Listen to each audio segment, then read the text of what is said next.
ابو ربیع سلمان بن داؤد نے بیان کیا، امام بخاری نے کہا کہ اس حدیث کے بعض مطالب مجھ کو امام احمد بن یونس نے سمجھائے۔ کہا ہم سے فلیح بن سلیمان نے بیان کیا، ان سے ابن شہاب ظاہری نے بیان کیا، ان سے عروہ بن زبیر، سعید بن مسیب، علقمہ بن وقاص لیثی اور عبید اللہ بن عبداللہ بن عتبہ نے، اور ان سے نبی کریم صلی اللہ علیہ وسلم کی زوجہ مطہرہ حضرت عائشہ رضی اللہ عنہا نے وہ قصہ بیان کیا جب تہمت لگانے والوں نے ان پر تہمت لگائی، لیکن اللہ تعالیٰ نے خود انہیں اس سے بری قرار دیا۔ ظاہری نے بیان کیا کہ ظاہری سے بیان کرنے والے جن کا سند میں ظاہری کے بعد ذکر ہے، تمام راویوں نے عائشہ رضی اللہ عنہا کی اس حدیث کا ایک ایک حصہ بیان کیا تھا۔ بعض راویوں کو بعض دوسرے راویوں سے حدیث زیادہ یاد تھی اور وہ بیان بھی زیادہ بہتر طریقے پر کر سکتے تھے۔ بہرحال ان سب راویوں سے میں نے یہ حدیث پوری طرح محفوظ کر لی تھی جسے وہ عائشہ رضی اللہ عنہا سے بیان کرتے تھے۔ ان راویوں میں ہر ایک کی روایت سے دوسرے راوی کی تصدیق ہوتی تھی۔ ان کا بیان تھا کہ عائشہ رضی اللہ عنہا نے کہا، رسول اللہ صلی اللہ علیہ وسلم جب سفر میں جانے کا ارادہ کرتے تو اپنی بیویوں کے درمیان قرعہ ڈالتے، جس کا پانسا نکلتا سفر میں وہی آپ کے ساتھ جاتی۔ چنانچہ ایک غزوہ کے موقع پر جس میں آپ بھی شرکت کر رہے تھے، آپ صلی اللہ علیہ وسلم نے قرعہ ڈلوایا اور میرا نام نکلا۔ اب میں آپ کے ساتھ تھی۔ یہ واقعہ پردے کی آیت کے نازل ہونے کے بعد کا ہے۔ خیر میں ایک ہودج میں سوار رہتی، اسی میں بیٹھے بیٹھے مجھ کو اتارا جاتا تھا۔ اس طرح ہم چلتے رہے۔ پھر جب رسول اللہ صلی اللہ علیہ وسلم جہاد سے فارغ ہو کر واپس ہوئے اور ہم مدینے کے قریب پہنچ گئے تو ایک رات آپ نے کوچ کا اعلان کروایا۔ میں یہ حکم سنتے ہی اٹھی اور لشکر سے آگے بڑھ گئی۔ جب حاجت سے فارغ ہوئی تو کجاوے کے پاس آ گئی۔ وہاں پہنچ کر جو میں نے اپنا سینہ ٹٹولا تو میرا اظفار کے کالے نگینوں کا ہار موجود نہیں تھا، اس لیے میں وہاں دوبارہ پہنچی جہاں قضائے حاجت کے لیے گئی تھی۔ اس عرصے میں وہ اصحاب جو مجھے سوار کراتے تھے آئے اور میرا ہودج اٹھا کر میرے اونٹ پر رکھ دیا۔ وہ یہی سمجھے کہ میں اس میں بیٹھی ہوں۔ ان دنوں عورتیں ہلکی پھلکی ہوتی تھیں، بھاری بھرکم نہیں۔ گوشت ان میں زیادہ نہیں رہتا تھا کیونکہ بہت معمولی غذا کھاتی تھیں، اس لیے ان لوگوں نے جب ہودج کو اٹھایا تو انہیں اس کے بوجھ میں کوئی فرق معلوم نہیں ہوا۔ میں یوں بھی نوعمر لڑکی تھی، چنانچہ اصحاب نے اونٹ کو ہانک دیا اور خود بھی اس کے ساتھ چلنے لگے۔ جب لشکر روانہ ہو چکا تو مجھے اپنا ہار ملا اور میں پڑاؤ کی جگہ آئی، لیکن وہاں کوئی آدمی موجود نہ تھا، اس لیے میں اس جگہ گئی جہاں پہلے میرا قیام تھا کہ جب وہ لوگ مجھے نہیں پائیں گے تو یہیں لوٹ کے آئیں گے۔ اپنی جگہ پہنچ کر میں یوں ہی بیٹھی ہوئی تھی کہ میری آنکھ لگ گئی اور میں سو گئی۔ صفوان بن معطل سلمہ ثم ذکوانی رضی اللہ عنہ لشکر کے پیچھے تھے، جو لشکریوں کی گری پڑی چیزوں کو اٹھا کر انہیں ان کے مالک تک پہنچانے کی خدمت کے لیے مقرر تھے۔ وہ میری طرف سے گزرے تو ایک سوئے ہوئے انسان کا سایہ نظر پڑا، اس لیے اور قریب پہنچے۔ پردے کے حکم سے پہلے وہ مجھے دیکھ چکے تھے۔ ان کے انا للہ پڑھنے سے میں بیدار ہو گئی۔ آخر انہوں نے اپنا اونٹ بٹھایا اور اس کے اگلے پاؤں کو موڑ دیا تاکہ بلا کسی مدد کے میں خود سوار ہو سکوں۔ چنانچہ میں سوار ہو گئی۔ اب وہ اونٹ پر مجھے بٹھائے ہوئے خود اس کے آگے آگے چلنے لگے۔ اسی طرح ہم جب لشکر کے قریب پہنچے تو لوگ بھری دوپہر میں آرام کے لیے پڑاؤ ڈال چکے تھے۔ اتنی ہی بات تھی جس کی بنیاد پر جسے ہلاک ہونا تھا وہ ہلاک ہوا، اور تہمت کے معاملے میں پیش پیش عبداللہ بن ابی ابن سلول منافق تھا۔ پھر ہم مدینے آ گئے اور میں 1 مہینے تک بیمار رہی۔ تہمت لگانے والوں کی باتوں کا خوب چرچا ہو رہا تھا۔ اپنی اس بیماری کے دوران مجھے اس سے بھی بڑا شبہ ہوتا تھا کہ ان دنوں رسول اللہ صلی اللہ علیہ وسلم کا وہ لطف و کرم بھی میں نہیں دیکھتی تھی جن کا مشاہدہ اپنی پچھلی بیماریوں میں کر چکی تھی۔ بس آپ گھر میں جب آتے تو سلام کرتے اور صرف اتنا دریافت فرما لیتے، مزاج کیسا ہے؟ جو باتیں تہمت لگانے والے پھیلا رہے تھے ان میں سے کوئی بات مجھے معلوم نہیں تھی۔ جب میری صحت کچھ ٹھیک ہوئی تو ایک رات میں مستح کے ساتھ مناصے کی طرف گئی۔ یہ ہماری قضائے حاجت کی جگہ تھی، ہم یہاں صرف رات ہی میں آتے تھے۔ یہ اس زمانے کی بات ہے جب ابھی ہمارے گھروں کے قریب بیت الخلاء نہیں بنے تھے۔ میدان میں جانے کے سلسلے میں قضائے حاجت کے لیے ہمارا طرز عمل قدیم عرب کی طرح تھا۔ میں اور ام مصطح بنت ابی رحم چل رہے تھے کہ وہ اپنی چادر میں الجھ کر گر پڑیں اور ان کی زبان سے نکل گیا، مصطح برباد ہو۔ میں نے کہا، بری بات آپ نے اپنی زبان سے نکالی، ایسے شخص کو برا کہہ رہی ہیں آپ جو بدر کی لڑائی میں شریک تھا۔ وہ کہنے لگی، اے جو کچھ ان سب نے کہا ہے وہ آپ نے نہیں سنا۔ پھر انہوں نے تہمت لگانے والوں کی ساری باتیں سنائیں اور ان باتوں کو سن کر میری بیماری اور بڑھ گئی۔ میں جب اپنے گھر واپس ہوئی تو رسول اللہ صلی اللہ علیہ وسلم اندر تشریف لائے اور دریافت فرمایا، مزاج کیسا ہے؟ میں نے عرض کیا کہ آپ مجھے والدین کے یہاں جانے کی اجازت دیجیے۔ اس وقت میرا ارادہ یہ تھا کہ ان سے اس خبر کی تحقیق کروں گی۔ حضرت صلی اللہ علیہ وسلم نے مجھے جانے کی اجازت دے دی اور میں جب گھر آئی تو میں نے اپنی والدہ ام رومان سے ان باتوں کے متعلق پوچھا جو لوگوں میں پھیلی ہوئی تھیں۔ انہوں نے فرمایا، بیٹی اس طرح کی باتوں کی پرواہ نہ کر، خدا کی قسم شاید ہی ایسا ہو کہ تجھ جیسی حسین و خوبصورت عورت کسی مرد کے گھر میں ہو اور اس کی سوکنیں بھی ہوں، پھر بھی اس طرح کی باتیں پھیلائی نہ جایا کریں۔ میں نے کہا، سبحان اللہ، سوکنوں کا ذکر کیا، وہ تو دوسرے لوگ اس طرح کی باتیں کر رہے ہیں۔ انہوں نے بیان کیا کہ وہ رات میں نے وہیں گزاری، صبح تک میرے آنسو نہیں تھمتے تھے اور نہ نیند آئی۔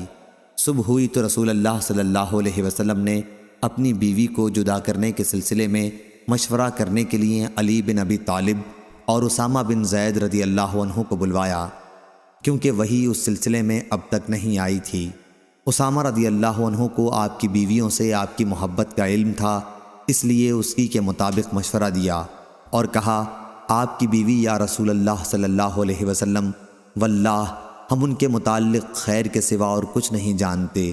حضرت علی رضی اللہ عنہ نے کہا، یا رسول اللہ صلی اللہ علیہ وسلم، اللہ تعالیٰ نے آپ پر کوئی تنگی نہیں کی ہے، عورتیں ان کے سوا بھی بہت ہیں، باندی سے بھی آپ دریافت فرما لیجئے، وہ سچی بات بیان کریں گی۔ چنانچہ رسول اللہ صلی اللہ علیہ وسلم نے بریرہ رضی اللہ عنہ کو بلایا جو عائشہ رضی اللہ عنہ کی خاص خادمہ تھی، اور دریافت فرمایا، بریرہ کیا تم نے عائشہ میں کوئی ایسی چیز دیکھی ہے جس سے تمہیں شبہ ہوا ہو؟ بریرہ رضی اللہ عنہ نے عرض کیا، نہیں، اس ذات کی قسم جس نے آپ کو حق کے ساتھ مبعوث فرمایا ہے، میں نے ان میں کوئی ایسی چیز نہیں دیکھی جس کا عیب میں ان پر لگا سکوں۔ اتنی بات ضرور ہے کہ وہ 9 عمر لڑکی ہیں، آٹا گوندھ کر سو جاتی ہیں، پھر بکری آتی ہے اور کھا لیتی ہے۔ رسول اللہ صلی اللہ علیہ وسلم نے اسی دن عبداللہ بن ابی ابن سلول کے بارے میں مدد چاہی۔ آپ نے فرمایا، ایک ایسے شخص کے بارے میں میری کون مدد کرے گا جس کی اذیت اور تکلیف دہی کا سلسلہ اب میری بیوی کے معاملے تک پہنچ چکا ہے۔ اللہ کی قسم، اپنی بیوی کے بارے میں خیر کے سوا اور کوئی چیز مجھے معلوم نہیں۔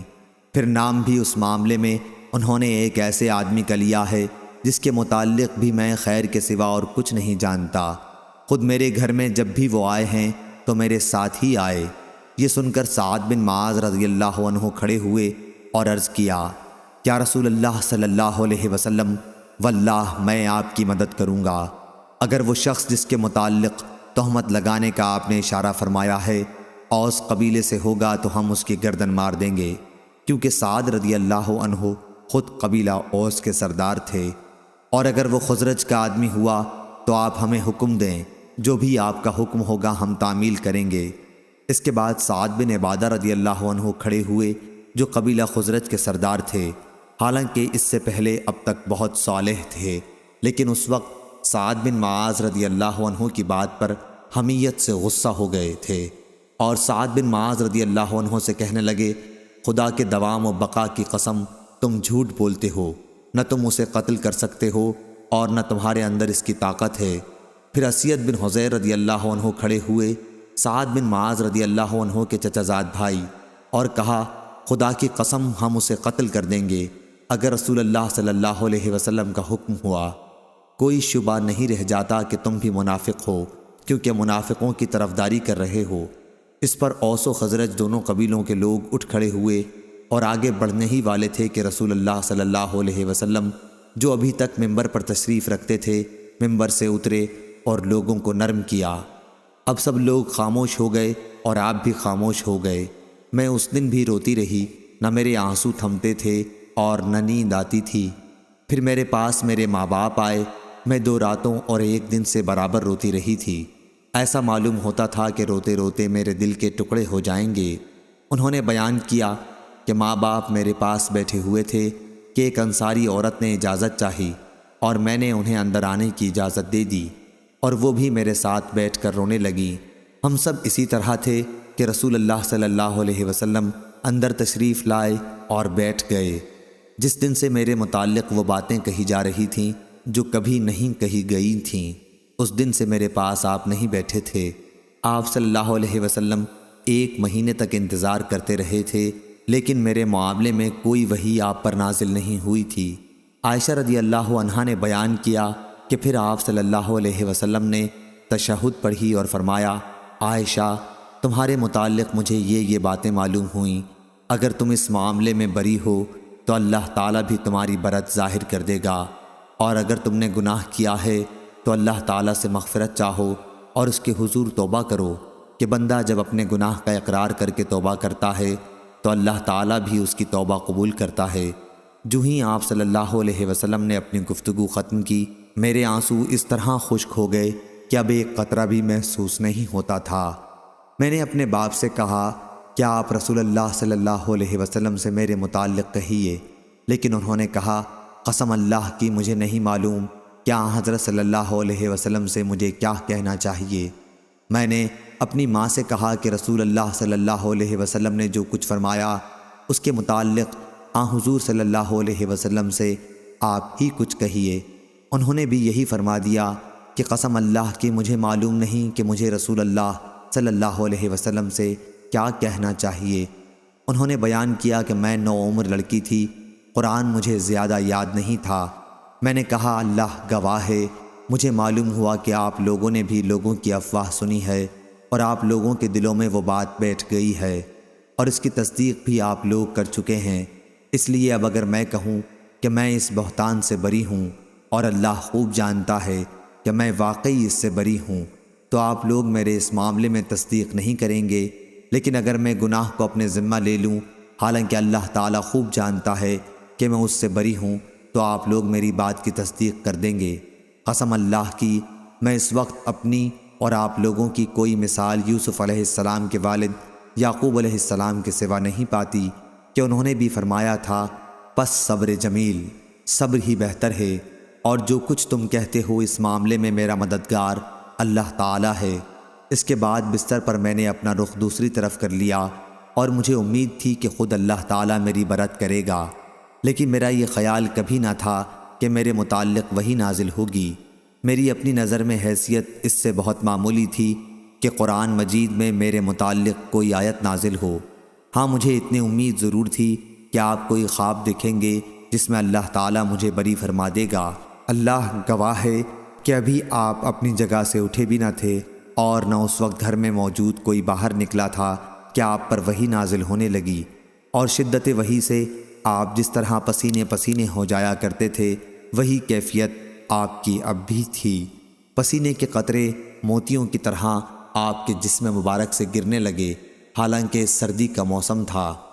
جب وحی کا سلسلہ ختم ہوا تو آپ ہنس رہے تھے، اور سب سے پہلا کلمہ جو آپ کی زبان مبارک سے نکلا وہ یہ تھا، اے عائشہ، اللہ کی حمد بیان کر کہ اس نے تمہیں بری قرار دے دیا ہے۔ میری والدہ نے کہا، بیٹی جا، رسول اللہ صلی اللہ علیہ وسلم کے سامنے جا کر کھڑی ہو جا۔ میں نے کہا، نہیں، قسم اللہ کی میں آپ کے پاس جا کر کھڑی نہ ہوں گی، اور میں تو صرف اللہ کی حمد و ثنا کروں گی۔ اللہ تعالیٰ نے یہ آیت نازل فرمائی تھی، جن لوگوں نے تہمت تراشی کی ہے وہ تم ہی میں سے کچھ لوگ ہیں۔ جب اللہ تعالیٰ نے میری برات میں یہ آیت نازل فرمائی تو ابو بکر رضی اللہ عنہ نے، جو مصطح بن اثاثہ رضی اللہ عنہ کے اخراجات قرابت کی وجہ سے خود ہی اٹھاتے تھے، کہا کہ قسم اللہ کی اب میں مصطح پر کبھی کوئی خرچ نہیں کروں گا، کہ وہ بھی عائشہ پر تہمت لگانے میں شریک تھا۔ اس پر اللہ تعالیٰ نے یہ آیت نازل کی، تم میں سے صاحب فضل و صاحب مال لوگ قسم نہ کھائیں، اللہ کے ارشاد غفور الرحیم تک۔ ابو بکر رضی اللہ عنہ نے کہا خدا کی قسم بس میری یہی خواہش ہے کہ اللہ تعالیٰ میری مغفرت کر دے۔ چنانچہ مصطح رضی اللہ عنہ کو جو آپ پہلے دیا کرتے تھے وہ پھر دینے لگے۔ رسول اللہ صلی اللہ علیہ وسلم نے زینب بنت حجش رضی اللہ عنہا ام المومنین سے بھی میرے متعلق پوچھا تھا۔ آپ نے دریافت فرمایا کہ زینب تم عائشہ رضی اللہ عنہا کے متعلق کیا جانتی ہو اور کیا دیکھا ہے؟ انہوں نے جواب دیا میں اپنے کان اور اپنی آنکھ کی حفاظت کرتی ہوں کہ جو چیز میں نے دیکھی ہو یا سنی ہو وہ آپ سے بیان کرنے لگوں۔ خدا گواہ ہے کہ میں نے ان میں خیر کے سوا اور کچھ نہیں دیکھا۔ عائشہ رضی اللہ عنہا نے بیان کیا کہ یہی میری برابر کی تھیں لیکن اللہ تعالیٰ نے انہیں تقوی کی وجہ سے بچا لیا۔ صحیح بخاری حدیث نمبر 2661۔ خالد حذا نے بیان کیا ان سے عبد الرحمن بن ابی بکرہ نے اور ان سے ان کے باپ نے بیان کیا کہ ایک شخص نے رسول کریم صلی اللہ علیہ وسلم کے سامنے دوسرے شخص کی تعریف کی تو آپ نے فرمایا افسوس تو نے اپنے ساتھی کی گردن کاٹ ڈالی، تو نے اپنے ساتھی کی گردن کاٹ ڈالی۔ کئی مرتبہ آپ نے اسی طرح فرمایا۔ پھر فرمایا کہ اگر کسی کے لیے اپنے کسی بھائی کی تعریف کرنی ضروری ہو جائے تو یوں کہے کہ میں فلاں شخص کو ایسا سمجھتا ہوں، آگے اللہ خوب جانتا ہے، میں اللہ کے سامنے کسی کو بے عیب نہیں کہہ سکتا، میں سمجھتا ہوں وہ ایسا ہے اگر اس کا حال جانتا ہو۔ صحیح بخاری حدیث نمبر 2662۔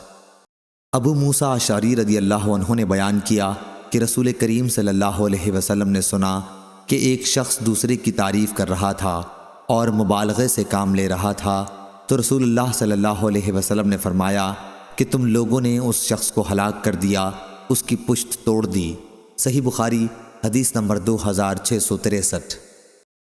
نافع نے بیان کیا انہوں نے کہا کہ ہم سے عبداللہ بن عمر رضی اللہ عنہ نے بیان کیا کہ احد کی لڑائی کے موقع پر وہ رسول اللہ صلی اللہ علیہ وسلم کے سامنے جنگ پر جانے کے لیے پیش ہوئے تو انہیں اجازت نہیں ملی۔ اس وقت ان کی عمر 14 سال تھی۔ پھر غزوہ خندق کے موقع پر پیش ہوئے تو اجازت مل گئی۔ اس وقت ان کی عمر 15 سال تھی۔ نافع نے بیان کیا کہ جب میں عمر بن عبدالعزیز رحمہ اللہ کے یہاں ان کی خلافت کے زمانے میں گیا تو میں نے ان سے یہ حدیث بیان کی تو انہوں نے فرمایا کہ چھوٹے اور بڑے کے درمیان 15 سال ہی کی حد ہے۔ پھر انہوں نے اپنے حاکموں کو لکھا کہ جس بچے کی عمر 15 سال کی ہو جائے اس کا فوجی وظیفہ بیت المال سے مقرر کر دیں۔ صحیح بخاری حدیث نمبر 2664۔ سفیان نے بیان کیا انہوں نے کہا ہم سے صفوان بن سلیم نے بیان کیا، ان سے عطا بن یسار نے اور ان سے ابو سعید خدری رضی اللہ عنہ نے کہ نبی کریم صلی اللہ علیہ وسلم نے فرمایا ہر بالغ پر جمعہ کے دن غسل واجب ہے۔ صحیح بخاری حدیث نمبر 2665۔